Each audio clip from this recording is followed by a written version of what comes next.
At the beginning of the film, we see the main character named Edward Morra, a failed writer who dreams of that very book capable of making him famous and rich. He spends all his time writing it, and for several weeks now, he's been experiencing writer's block and can't write even a couple of pages because all his thoughts hit an invisible wall beyond which there's nothing but emptiness. Later, he meets with his girlfriend, who says she wants to break up with him. She's tired of paying his bills and hopes for better. Eddie himself was sure everything was fine between them, and that one day they would get married. Cleaning lady, bank. But Lindy is adamant and believes everything is over between them. Devastated by this news, Eddie leaves the cafe and on the street runs into his ex-wife's brother named Vernon. He immediately notes that the guy looks homeless, and Eddie, trying to save face, assures him he has a contract and is completely immersed in work with no time for himself. Such an explanation doesn't convince his brother-in-law, and he suggests Eddie grab a drink. Vernon admits he hasn't been in touch with his sister for a long time because she moved out of state. And Eddie shares that during all this time, he hasn't written a single line and is falling further and further behind schedule. Then Vernon, who works at a pharmaceutical company, offers help in the form of a special pill capable of engaging the full potential of the human brain at 100%, since humans only use 30%.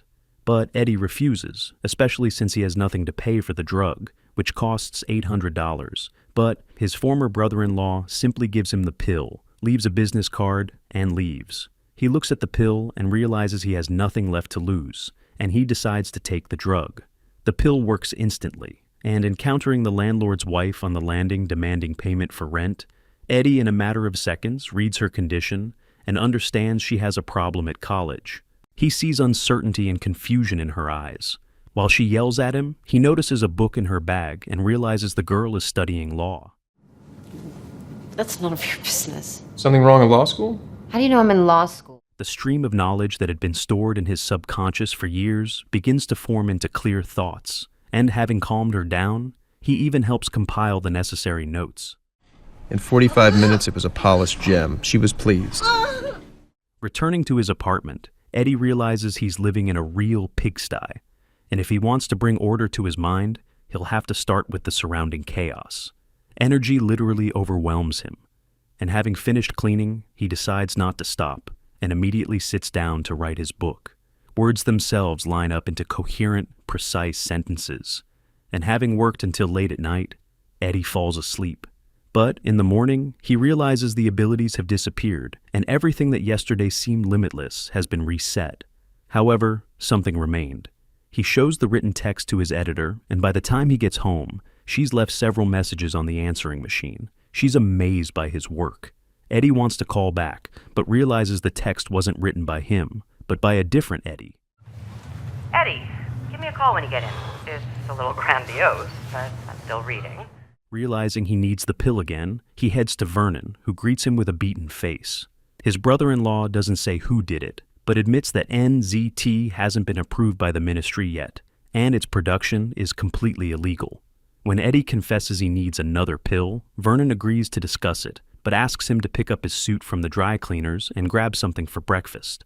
But when he returns, Eddie discovers Vernon is dead and immediately calls the police. Almost instantly, he guesses the killer was looking for the pills and possibly didn't find them. Realizing the apartment is already turned upside down, Eddie doesn't stand on ceremony, and in search of the coveted package adds even more chaos, not thinking about the consequences. Finally, in the oven, he finds what he was looking for, as well as a stack of money. Having hidden the package, he opens the door to the arriving police. At the station, he claims he didn't know what Vernon was involved in and met him completely by chance. The police release him, asking him to leave a phone number, and returning home, he immediately takes a pill. His consciousness clears again. The world becomes sharp and orderly, and Vernon's money, multiplied by a powerful surge of motivation, allows Eddie to finish the book in just 4 days. 1 pill a day, and his possibilities seem limitless. He rapidly changes, turning into a confident person who navigates absolutely everything. Poker, piano, medicine, the stock market. There are no longer any closed topics for him, and in any company he finds himself at the center of attention. Fear and shyness disappear, and he can no longer stop because the feeling of omnipotence literally overwhelms him. And soon, an idea begins to form in his head that should take him to a completely new level. He starts studying the stock market, and with the help of Vernon's last $800, in just a couple of days he earns $7,000. However, such growth seems too slow to Eddie, and banks refuse to give loans to a person without a stable past. So he turns to a Russian criminal authority named Gennady, who agrees to give him $100,000 at high interest. With the support of Kevin, his new acquaintance, he gets a job from where he begins seriously trading on the stock exchange. Under the influence of the pill, Eddie turns into a flawless machine for analyzing markets, and by the end of the week, there's more than $2 million in his brokerage account. Rumors about the successful trader spread quickly, and soon Kevin reports that a very serious financier named Carl Van Loon has scheduled a meeting with Eddie. Such a change can't help but affect his personal life as well. Lindy agrees to have dinner with him, and the new Eddie impresses her with his impeccable Italian and amazing ability to guess her emotions. Very soon they're together again. However, against the backdrop of this success, two things begin to trouble Eddie. He increasingly notices that an unknown man is following him, and he himself encounters bouts of disorientation, as if the reality around him is beginning to lose stability. Finally, the day of the meeting with Carl Van Loon arrives. He says little and prefers to listen to the story of how in just 10 days Eddie managed to multiply his fortune many times over. The simplicity and simultaneous brilliance of his approach attract the attention of Van Loon's assistant, although he senses in the young broker a dangerous self-confidence bordering on megalomania. Already in the car, Van Loon offers Eddie to look at a list of companies, and in just a few minutes, he understands that the magnate is preparing a major merger deal with Hank Atwood's business. Carl barely hides his surprise at how quickly the newcomer calculates the situation, and when Eddie points out the risk of the deal falling through, the magnate schedules another meeting with him. Inspired by Van Loon's interest in his abilities, Eddie decides to take a walk. He doesn't understand how he walks 20 blocks and suddenly finds himself at a subway station, where he unexpectedly gets into a fight with 4 men and emerges victorious, despite never having known how to fight before. The pill seemingly extracts from the depths of his memory martial arts techniques once seen in movies, and this proves sufficient to handle opponents without much effort. Another jump takes him to one of the suburban bars, and then he finds himself already at some party, where he again notices that same man and goes off with an unfamiliar girl to a hotel. And when the pill's effect wore off, he couldn't remember the last 18 hours of his life. The night fight makes itself known, and with an injured leg, Eddie barely makes it home. Waking up the next day, he begins to understand that the drug is negatively affecting his condition, and having refused the pill, he decides to work on Van Loon's documents. However, for ordinary Eddie, these papers look like a set of hieroglyphics. Due to refusing the drug, he feels bad and asks Kevin to reschedule the meeting with Van Loon, but he insists, being confident that such a person won't give a second chance. At the appointed time, Eddie still comes to the meeting, but without the pill, he feels vulnerable and constrained. From Carl, he learns that 2 years ago, no one had heard of Hank Atwood, and now he heads one of the largest energy companies. However, Eddie's thoughts are occupied with something completely different. The news reports the body of Maria Winter has been found, and Eddie realizes with horror that this is the very girl with whom he secluded himself in a hotel room the day before. Witnesses saw an unknown man near her, and this information makes Eddie nauseous. And in panic, having fled from the meeting, he returns home. Melissa's call puts everything in its place. She warns him about the danger of the pills, and Eddie asks her for a meeting. Sitting in the park, Eddie decides to call Vernon's clients, but very quickly realizes that most of them have either died or ended up in the hospital. When he dials the next number, the call rings very close by, and he recognizes the man who's been following him all this time. Realizing who's calling him, the man rushes after Eddie, but he manages to escape. Having gotten rid of his pursuer, Eddie meets with Melissa and barely recognizes in her the woman who once attracted the envious glances of surrounding men.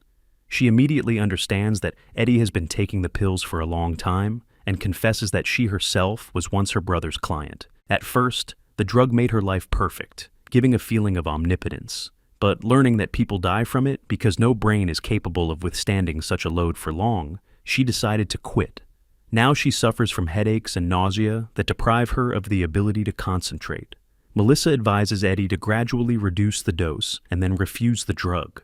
Immersed in his own problems, he forgets about Gennady's interest, and he decides to remind him about it. Seeing a pill in Eddie's hands, the authority figure, without hesitation, takes it and goes with him to the bank. Eddie can't remember if there are any pills left at his place, but knows he made a stash in Lindy's apartment. Going to her workplace, he confesses everything, and now she understands where this energy came from. And Eddie asks her to bring the pill that should get him back on his feet. He receives a call from Lindy, who in panic reports that an unknown man is following her. When he gets out of the car, she also leaves the vehicle and tries to hide. Lindy turns to passersby for help, but this doesn't stop the pursuer, and without the slightest hesitation, he kills 2 men. But this is enough for Lindy to manage to hide. Finding herself in relative safety, she tells Eddie that the man is still looking for her. Realizing this is the only chance, Lindy decides to take the pill, and in the next moment, her consciousness clears. Her brain seemingly begins to read the surrounding space on its own, analyzing details and choosing the most optimal path. Almost without thinking, she rushes toward the ice rink, knowing in advance what her next action will be. She wounds the pursuer and escapes the chase. Finally, Lindy reaches Eddie, and he receives the life-saving pill. They rent a hotel room, and in the morning, Lindy admits that only now does she truly understand how much the pill changes a person, and Eddie assures her that he'll stop taking the drug as soon as he can provide them with a carefree life. However, a new problem appears.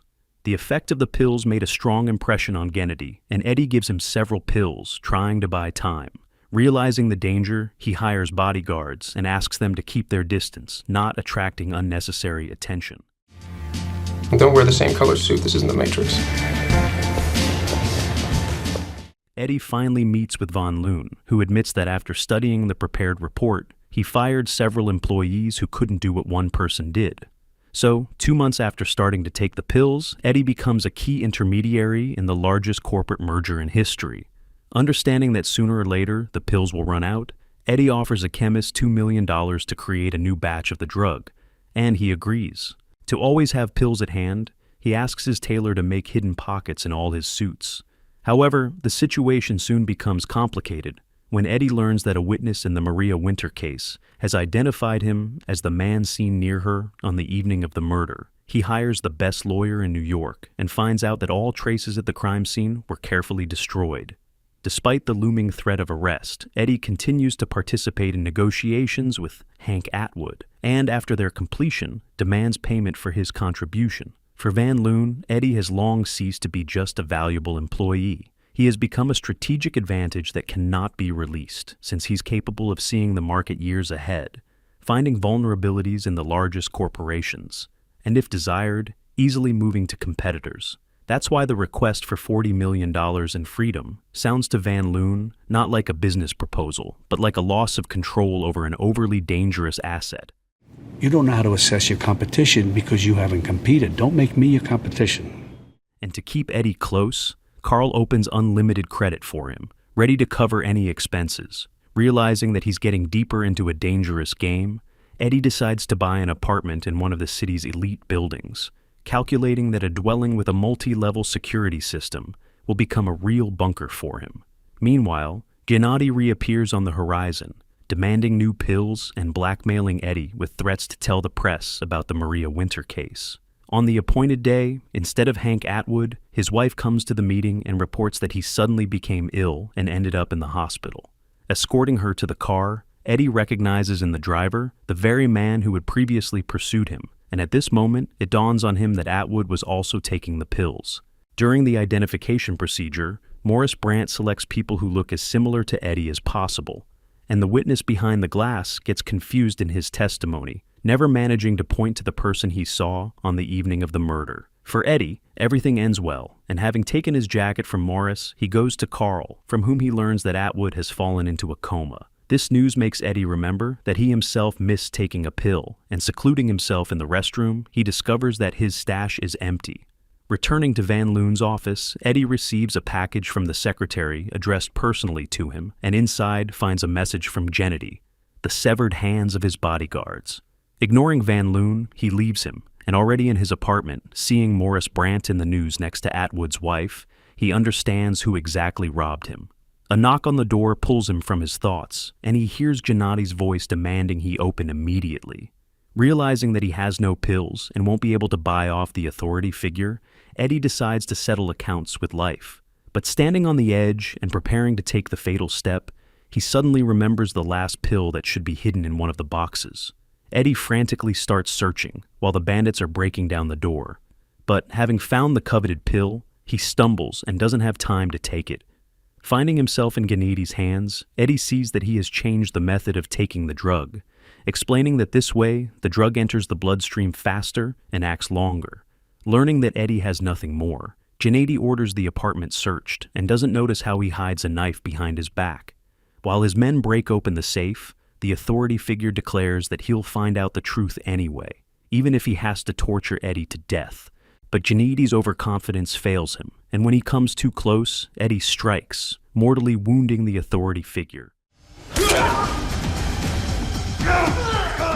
This last push takes too much strength from him, but suddenly he realizes that the drug is in Gennadi's blood, and pressing to the floor, he begins greedily drinking it. The drug immediately begins to work, producing the already familiar effect. Consciousness clears, thoughts again line up in perfect sequence, and a clear plan forms in Eddie's head. Calculating his opponent's actions several steps ahead, he deals with them, and once again avoids imminent death. That same evening, Hank Atwood dies, and Eddie informs his guard that the medicine that could have saved his boss was with Morris Brandt, but he preferred to keep it for himself.